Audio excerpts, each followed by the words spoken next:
नवीन lesson start करतोय ज्याचं नाव आहे इलेक्ट्रोकेमिस्ट्री.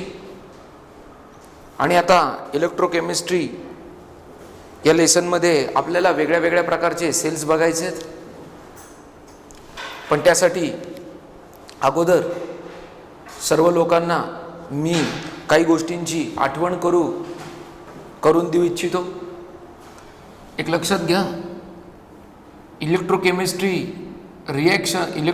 या लेसनमध्ये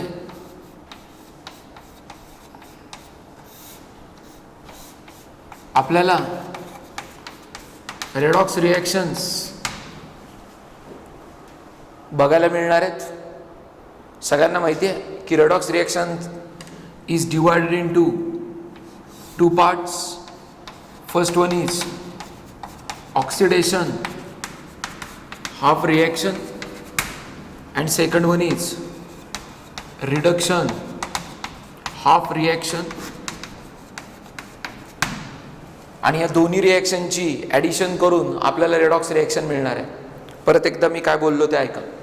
इलेक्ट्रोकेमिस्ट्री हा धडा रेडॉक्स रिॲक्शन्सवरती डिपेंड आहे. आणि रेडॉक्स रिॲक्शनमध्ये दोन हाफ रिॲक्शन आहेत. पहिली ऑक्सिडेशन हाफ रिॲक्शन, दुसरी रिडक्शन हाफ रिॲक्शन.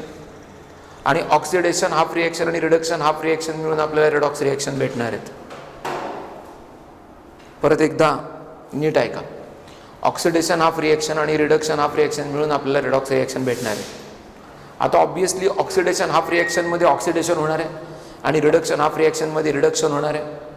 त्यामुळे आपण या गोष्टीवरती सुद्धा एक जस्ट फोकस करू की व्हॉट इज ऑक्सिडेशन. आपल्याला या लेसनमध्ये जे ऑक्सिडेशन बघायचे that is with respect to donation of electrons. Okay, म्हणजे ज्या रिॲक्शनमध्ये डोनेशन ऑफ इलेक्ट्रॉन होणार आहे त्या रिॲक्शनला म्हणणार आहे मी ऑक्सिडेशन हाफ रिॲक्शन. आणि ज्या रिॲक्शनमध्ये रिडक्शन आहे ऑब्वियसली ती रिडक्शन हाफ रिॲक्शन आहे.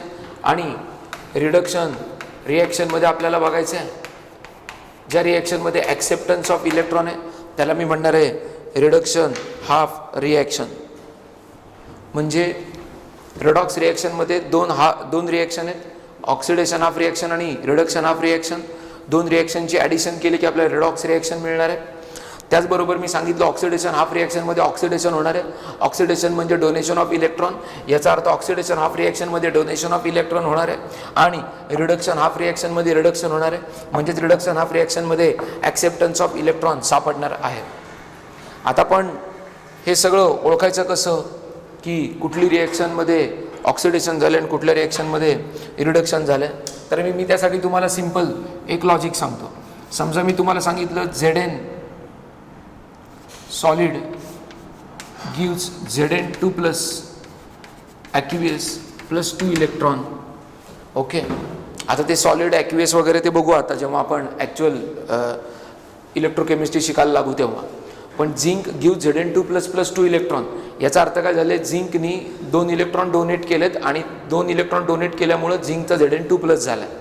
म्हणजे झिंकने इलेक्ट्रॉन डोनेट केलेत म्हणजेच काय झाले, झिंकचे रिडक्शन झाले का ऑक्सिडेशन झालेलं आहे. आणि या रिॲक्शनमध्ये आपण काय म्हणतोय की ही कुठली रिॲक्शन आहे, रिडक्शन हाफ रिॲक्शन आहे का ऑक्सिडेशन हाफ रिॲक्शन आहे, ऑक्सिडेशन हाफ रिॲक्शन आहे. बरं, आता याच्यात अजून एक क्लू आहे आपल्याला कळण्यासाठी की ऑक्सिडेशन झालं आहे का. तर त्यासाठी क्लू आहे की हे जे 2 इलेक्ट्रॉन जे बाहेर पडलेत म्हणजे प्रॉडक्ट साईडला जर का 2 इलेक्ट्रॉन एखाद्या रिॲक्शनमध्ये प्रॉडक्ट साईडला 2 इलेक्ट्रॉन दिसले तर समजून चालायचं की ती रिॲक्शन ऑक्सिडेशन हाफ रिॲक्शन आहे. परत एकदा नीट ऐका. ऑक्सिडेशन हाफ रिॲक्शन मध्ये ऑक्सिडेशन होणार आहे ते ठीक आहे, पण एखाद्या विद्यार्थ्याला ओळखायचं असेल की कुठली रिॲक्शन ऑक्सिडेशन हाफ रिॲक्शन आहे तर त्यासाठी म्हणून मी एक क्लू दिला. क्लू काय दिला की प्रॉडक्ट साईडला जर का इलेक्ट्रॉन दिसले तर समजायचं की ती रिॲक्शन ऑक्सिडेशन हाफ रिॲक्शन आहे. आता रिडक्शन हाफ रिॲक्शन म्हणजे काय, ओके, किंवा रिडक्शन रिॲक्शन म्हणजे काय.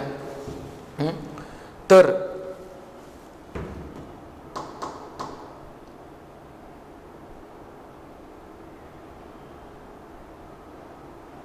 रिडक्शन हाफ रिॲक्शनमध्ये आपल्याला उदाहरण दिलं मी Cu2 plus aqueous plus 2 electron gives Cu solid. आता इथं तुम्हाला क्लिअर कट दिसतंय की Cu2+ म्हणजे कॉपरच्या आयननी 2 इलेक्ट्रॉन ॲक्सेप्ट केलेत आणि त्यामुळं कॉपर तयार झाला. आता एक लक्षात घ्या, ॲक्सेप्टन्स ऑफ इलेक्ट्रॉन झाल्याने कॉपर मिळाला. आता जर का ॲक्सेप्टन्स ऑफ इलेक्ट्रॉन होऊन जर का मला कॉपर मिळाला असेल, ॲक्सेप्टन्स ऑफ इलेक्ट्रॉन होऊन जर का कॉपर मिळाला असेल, ॲक्सेप्टन्स ऑफ इलेक्ट्रॉन होऊन जर का मला कॉपर मिळाला असेल, तर ही ऑक्सिडेशन रिॲक्शन आहे की रिडक्शन रिॲक्शन आहे? ऑब्वियसली रिडक्शन रिॲक्शन आहे.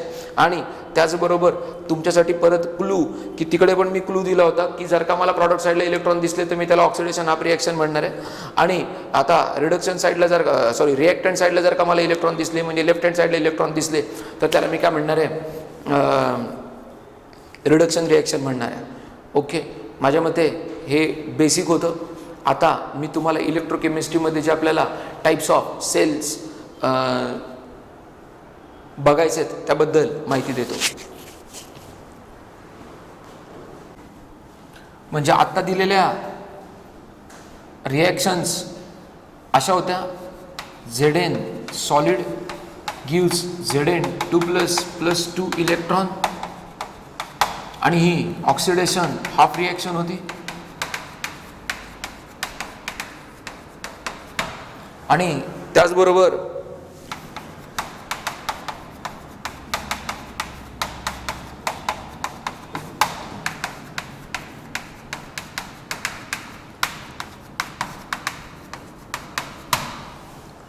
रिडक्शन हाफ रिॲक्शन आणि दोन्ही रिॲक्शनची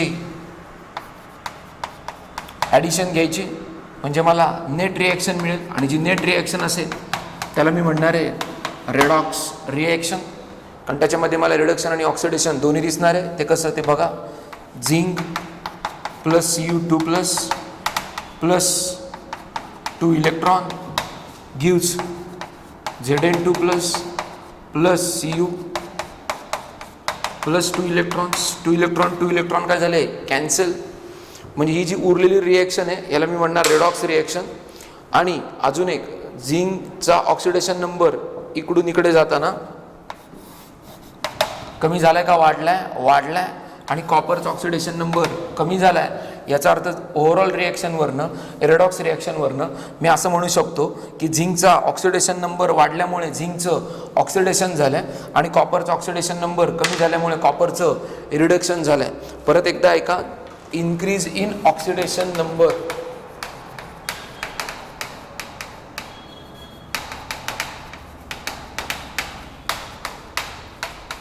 leads to what? Leads to oxidation, and decrease in oxidation number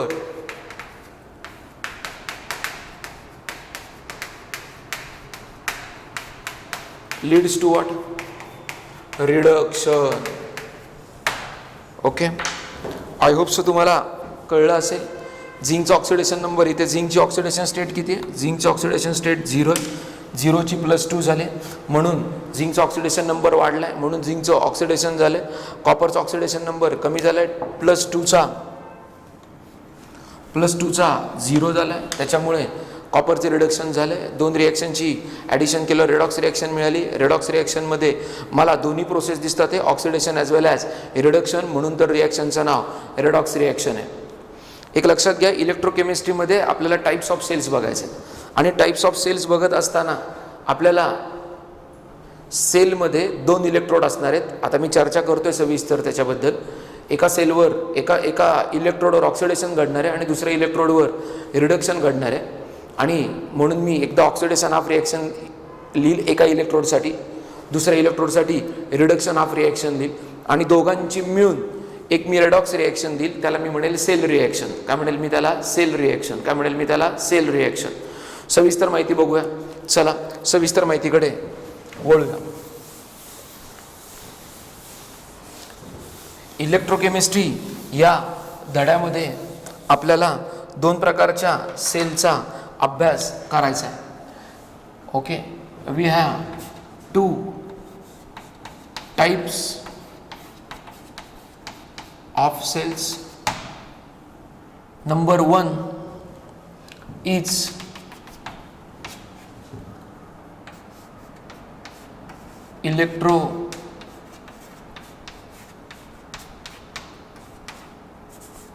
electrolytic cell and second one is galvanic cell. आता दोघांमध्ये डिफरन्स तर ऑब्वियसली आहेच आहे, पण तो डिफरन्स बघायच्या आधी त्यांचं स्ट्रक्चर बघू आणि स्ट्रक्चर बघितल्यामुळे तुम्हाला डिफरन्स आपोआपच कळेल किंवा लिहितासुद्धा येईल. म्हणजे आपल्याला इलेक्ट्रोलिटिक सेल आणि गॅल्व्हॅनिक सेलमधला मी आज डिफरन्स सांगणार आहे आणि हा डिफरन्स मी त्यांच्या कन्स्ट्रक्शनमधनं सांगायचा प्रयत्न करतो. इलेक्ट्रोलिटिक सेल, पहिला इलेक्ट्रोलिटिक सेल सांगतो.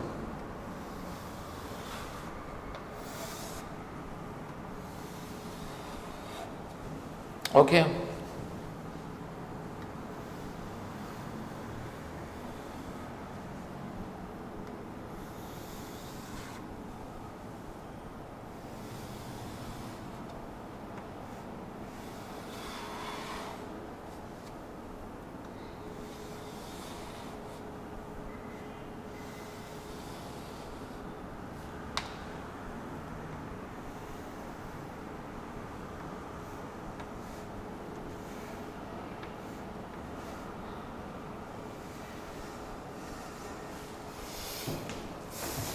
आता कंटेनर घेतलंय आणि त्या कंटेनरमध्ये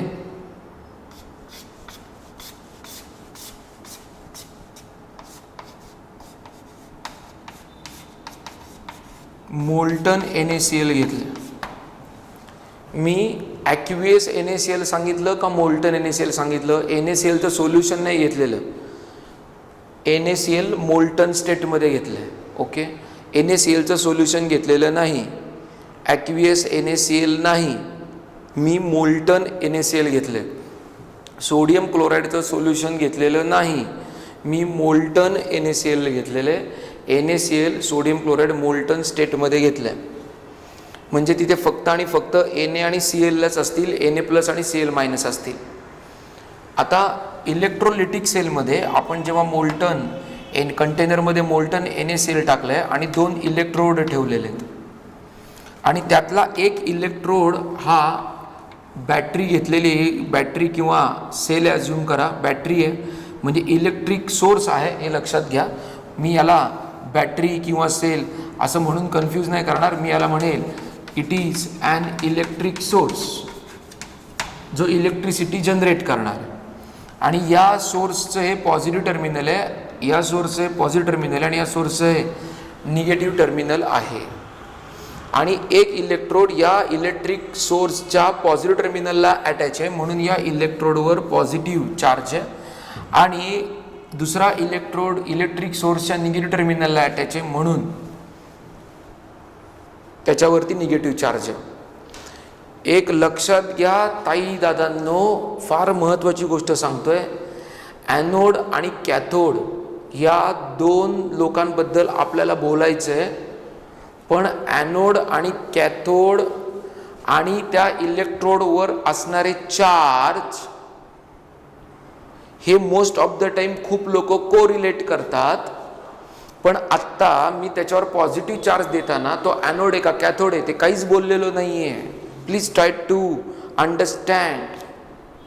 लक्षात घ्या, मी याला पॉझिटिव्ह इलेक्ट्रोड बोललो, त्याचं मी कारण दिलं आहे की हा पॉझिटिव्ह इलेक्ट्रोड आहे का, कारण हा त्या हा जो इलेक्ट्रोड आहे पॉझिटिव्ह आहे का, कारण तो त्या इलेक्ट्रिकल सोर्सच्या पॉझिटिव्ह टर्मिनलला अटॅच आहे.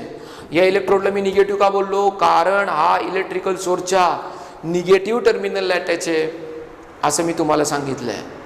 म्हणजे एक लक्षात घ्या, मी ॲनोड आणि कॅथोडचा आणि पॉझिटिव्ह इलेक्ट्रोड आणि निगेटिव्ह इलेक्ट्रोडचा काही एक कोरिलेशन दाखवत नाही आहे. I am not correlating anode and cathode with positive terminal and negative terminal. Listen one more, I am not correlating anode and cathode with positive electrode and negative electrode. Terminal बोललो असेल तर माफ करा अगोदरच्या ओळीत. पॉझिटिव्ह आणि negative इलेक्ट्रोडला आणि anode आणि कॅथोडला मी को रिलेट करत नाही. याचा को रिलेट म्हणजे काय, खूप वेळा असं होतं की नाही जो पॉझिटिव्ह इलेक्ट्रोड असतो तोच ॲनोड असतो, तर असं मी को रिलेट करत नाही. निगेटिव्ह इलेक्ट्रोड असतो तोच कॅथोड असतो, तसं मी को रिलेट करत नाही. म्हणजे मी असं नाही म्हणत की तो ॲनोड आहे म्हणून हा पॉझिटिव्ह आहे, का निगेटिव्ह आहे म्हणून कॅथोड आहे, असं नाही आहे. म्हणजे पॉझिटिव्ह आहे म्हणून ॲनोड आहे किंवा निगेटिव्ह आहे म्हणून कॅथोड आहे, किंवा उलटं पण नाही, ॲनोड आहे म्हणून पॉझिटिव्ह आहे आणि कॅथोड आहे म्हणून निगेटिव्ह आहे, अजिबात नाही. म्हणजे ॲनोड आणि कॅथोड याच्या काहीतरी वेगळ्या डेफिनेशन आहेत का? हो, 100% आहेत, नो डाऊट. ओके ना, आता पुढे जाऊया. सगळ्यांना चित्र कळलंय? अजूनही मी ॲनोड आणि कॅथोड असं नामकरण केलेलं नाही आहे, त्यामुळे आपल्याला थोडा वेळ वाट बघावी लागेल, मी त्या पॉईंटपर्यंतच असतो. तत्पूर्वी मला तुम्हाला 2 कन्सेप्ट सांगायचे. लहानपणी आपण शिकलो आहे आयनायझेशन, आणि दुसरा कन्सेप्ट आहे डिसोसिएशन. म्हणजे आयनायझेशन म्हणजे काय, फॉर्मेशन ऑफ आयन. म्हणजे NaCl मध्ये Na+ आणि Cl- हे आयन्स आहेत का नाही आहेत, म्हणजे त्यांचं ऑलरेडी आयनायझेशन आहे का नाही आहे. पण ते आयनाइज्ड आहेत याचा अर्थ ते लांब गेलेत का? डिसोसिएट होणे याचा अर्थ काय, लांब जाणे. डिसोसिएशन म्हणजे लांब जाणे, त्यांच्यामध्ये अंतर येणे. म्हणजे मी NaCl जेव्हा आयनाइज्ड अवस्थेमध्ये त्यावेळेस तो Na+ आणि Cl- आहे, पण Na वरच्या पॉझिटिव्ह चार्जनी Cl वरच्या निगेटिव्ह चार्जला अट्रॅक्ट केलेलं आहे, त्यांच्यामध्ये इलेक्ट्रोस्टॅटिक फोर्स ऑफ अट्रॅक्शन आहे, आणि त्यामुळे Na+ Cl- ला सोडून गेला नाही. उलटपणे Cl Na+ ला सोडून गेलेलं नाही. आणि ॲक्च्युअली सॉलिड स्टेटमध्ये काय होणार आहे ते लेसन नंबर 1 मध्ये आपल्याला बघायचं आहे, की हे लोक कसे त्यांचे चार्जेस शेअर करतात. मी नीट ऐका, मी इलेक्ट्रॉन शेअर करतात असं बोललो नाही, मी काय बोललो, how they are sharing their charges, ते आपल्याला सॉलिड स्टेटमध्ये बघायचं. We will see that in solid state.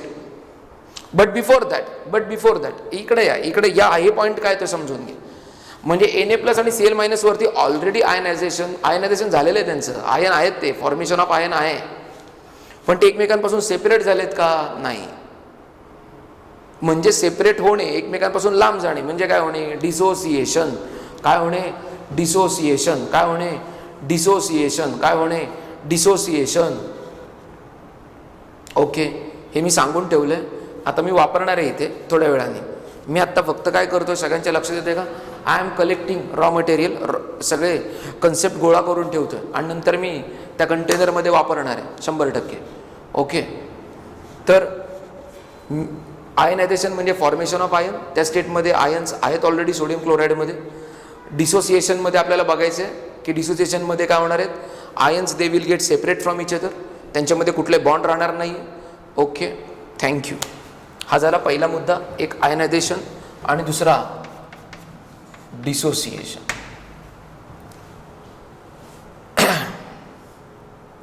आता मी या कंटेनरमध्ये जे मोल्टन NaCl घेतलं, Na+ आणि Cl-, त्याचं इलेक्ट्रोलिसिस करणार आहे.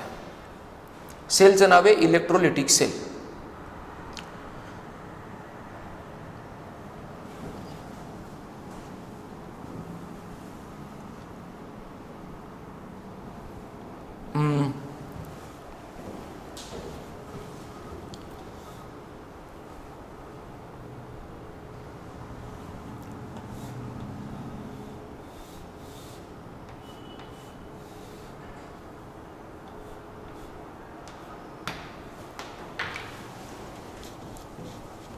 या चित्रात आणि या चित्रात फरक आहे.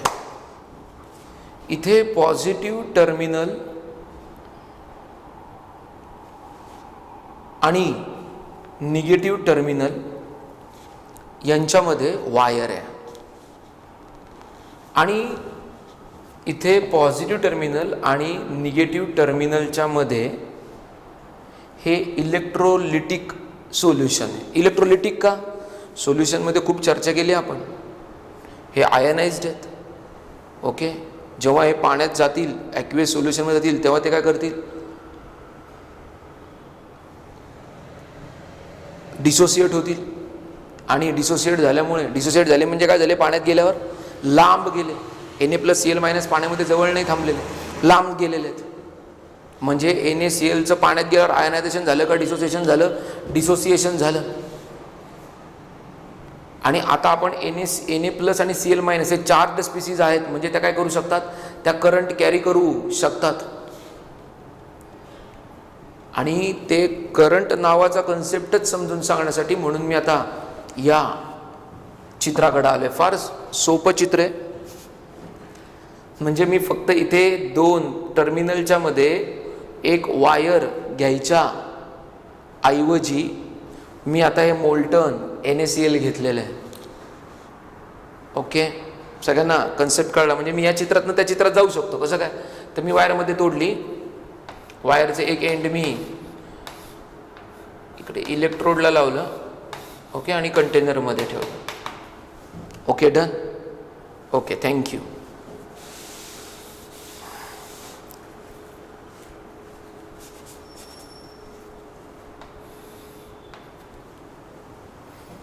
आता हे मी नॉर्मल सर्किट घेतलंय, ज्याच्यामध्ये मी बॅटरीचे 2 टर्मिनलला जोडले. कशाच्या साह्याने? वायरच्या साह्याने. म्हणजे 2 टर्मिनलला वायरच फक्त आहे. इथे कळलंय, 2 टर्मिनलच्या मध्ये इलेक्ट्रोलाइट आहे आणि तो कोणी? Molten NaCl. फरक कळला 2 चित्रातला? ओके, म्हणून याला म्हणतात इलेक्ट्रोलिटिक कंडक्टर आणि याला म्हणतात इलेक्ट्रॉनिक कंडक्टर. काय म्हणतात याला? याला म्हणायचं इलेक्ट्रोलिटिक कंडक्टर आणि याला म्हणायचं इलेक्ट्रॉनिक कंडक्टर. म्हणजे इथं कंडक्शन ऑफ करंट होणार आहे with the help of electrolyte आणि इथे कंडक्शन ऑफ करंट होणार आहे with the help of what? Electron. Okay, metal conductor. म्हणून याला म्हणायचं इलेक्ट्रॉनिक कंडक्टर आणि याला म्हणायचं इलेक्ट्रोलिटिक कंडक्टर. बघायचं ते आपल्याला, त्याच्यावरती चर्चा होणार, नक्की होणार. आत्ता हे पहिलंच सगळं इंट्रोडक्टरी पार्ट आहे, म्हणून थोडा तुम्हाला त्रास होईल, पण मी प्रत्येक शब्दावर नंतर बोलेल. पण आत्ता कन्सेप्ट कळणं फार गरजेचं आहे. लक्षात घ्या, पॉझिटिव्ह टर्मिनल काय करतं?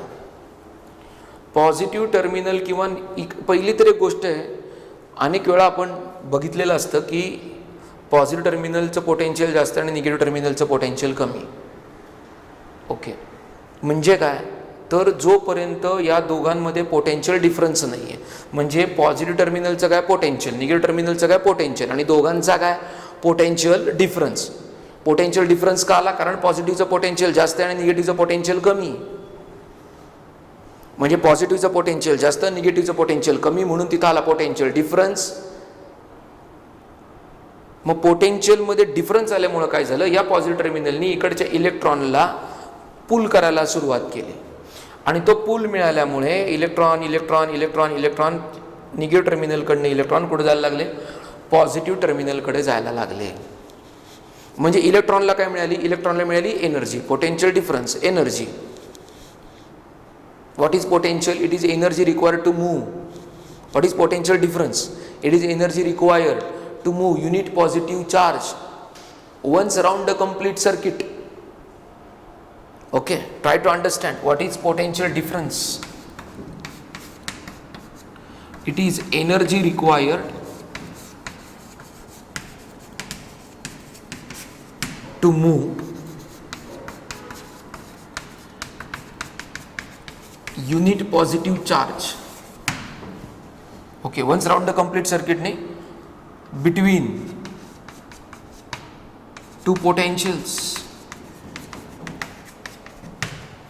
म्हणजे युनिट पॉझिटिव्ह चार्जला, म्हणजे कोणाला? +1 कुलमला पॉझिटिव्ह पासून निगेटिव्ह पर्यंत मूव्ह करण्यासाठी जी काय एनर्जी लागणार आहे त्याला मी म्हणणार आहे पोटेन्शियल डिफरन्स. म्हणजे व्हॉट इज पोटेन्शियल डिफरन्स? तर potential difference is an energy. Okay, तुम्ही तर म्हणाले पण सर तुम्ही तर आता कुठं बोलले पॉझिटिव्ह चार्ज मूव्ह करतोय, तुम्ही तर बोलले इलेक्ट्रॉन मूव्ह करतोय. आता ही तर गंमत आहे. समजा 1 मिनिट ॲझ्युम करा की इकडे पॉझिटिव्ह चार्ज आहे आणि इकडं इलेक्ट्रॉन आहेत,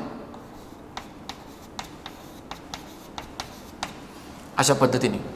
आता या पॉझिटिव्ह चार्ज, या पॉझिटिव्ह टर्मिनलनी जर का इलेक्ट्रॉनला पुल केला तर इकडे इलेक्ट्रॉन गेल्यामुळे इथं कुठला चार्ज तयार होईल? ही सांगायची गरज नाही. इलेक्ट्रॉन आत गेल्यामुळे इथं कुठला चार्ज तयार होईल? पॉझिटिव्ह चार्ज तयार होईल. मग हा इलेक्ट्रॉन काय करेल? हा इलेक्ट्रॉन इकडे शिफ्ट झाल्यावर इथला चार्ज निघून जाईल.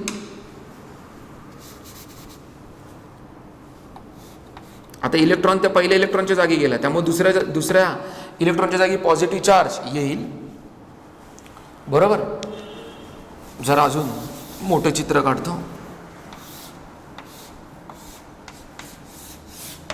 समजा हा इलेक्ट्रॉन पॉझिटिव्ह टर्मिनलने ॲक्सेप्ट केला, तर इथं कुठला चार्ज येईल? तर इथं पॉझिटिव्ह चार्ज येईल ना, कारण हा इलेक्ट्रॉन आता आत गेला ना. पण मग हा इलेक्ट्रॉन दुसरा इलेक्ट्रॉन जेव्हा याच्या जागी येईल त्यावेळेस इथं कुठला चार्ज येईल? पॉझिटिव्ह. म्हणजे इलेक्ट्रॉन हे कुठून कुठं मूव्ह व्हायला लागले? इलेक्ट्रॉन मूव्ह व्हायला लागले निगेटिव्ह टू पॉझिटिव्ह, पण पॉझिटिव्ह चार्ज कुठून कुठं मूव्ह व्हायला लागले? Positive to negative. अर्थ नाही कळला का? कळला? परत एकदा. हा इलेक्ट्रॉन जर का आत गेला, तर इलेक्ट्रॉन आत गेल्यामुळे इथं कुठला चार्ज येईल बाळांनो? आता इलेक्ट्रॉन गेला ना, म्हणजे कुठला चार्ज येईल? पॉझिटिव्ह. मग हा इलेक्ट्रॉन इथं शिफ्ट होईल की नाही? जर का हा इलेक्ट्रॉन उद्या इथं शिफ्ट झाला,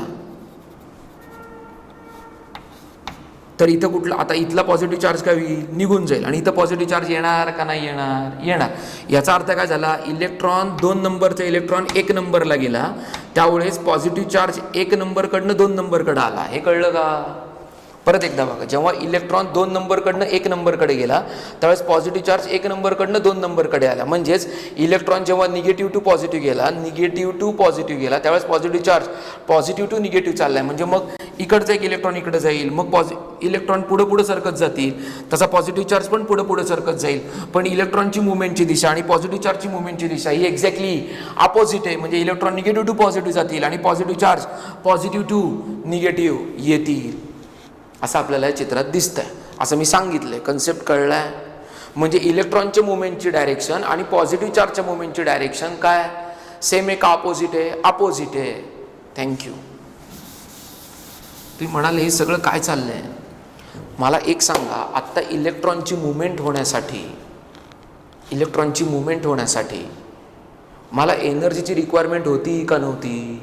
जर का उद्या दोन्ही टर्मिनल हे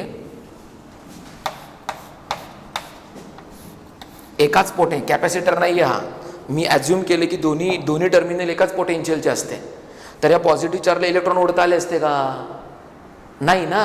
निगेटिव्ह टर्मिनलचं पोटेन्शियल कमी आहे म्हणून पॉझिटिव्ह पोटेन्शियलचं पोटेन्शियल जास्त आहे म्हणून तर तो इलेक्ट्रॉन ओढतोय. जर का दोन्ही टर्मिनलचे पोटेन्शियल सेम असते तर इलेक्ट्रॉन ओढताच आले नसते, पर्यायी इलेक्ट्रॉन मूव्ह झाले नसते, इलेक्ट्रॉन मूव्ह नसते झाले म्हणून पॉझिटिव्ह चार्ज पण मूव्ह झाले नसते, कारण इलेक्ट्रॉन मूव्ह होता ते म्हणून पॉझिटिव्ह चार्ज मूव्ह होतोय.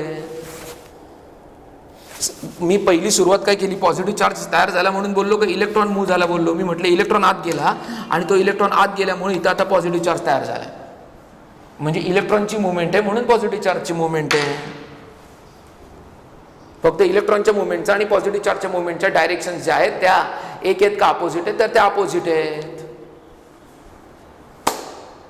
पण हे सगळं होण्यासाठी एनर्जीची गरज आहे का नाही? आहे. जर का दोन्ही टर्मिनलची जर का पोटेन्शियल सेम असेल तर कुठल्याच प्रकारची मुवमेंट दिसणार नाही.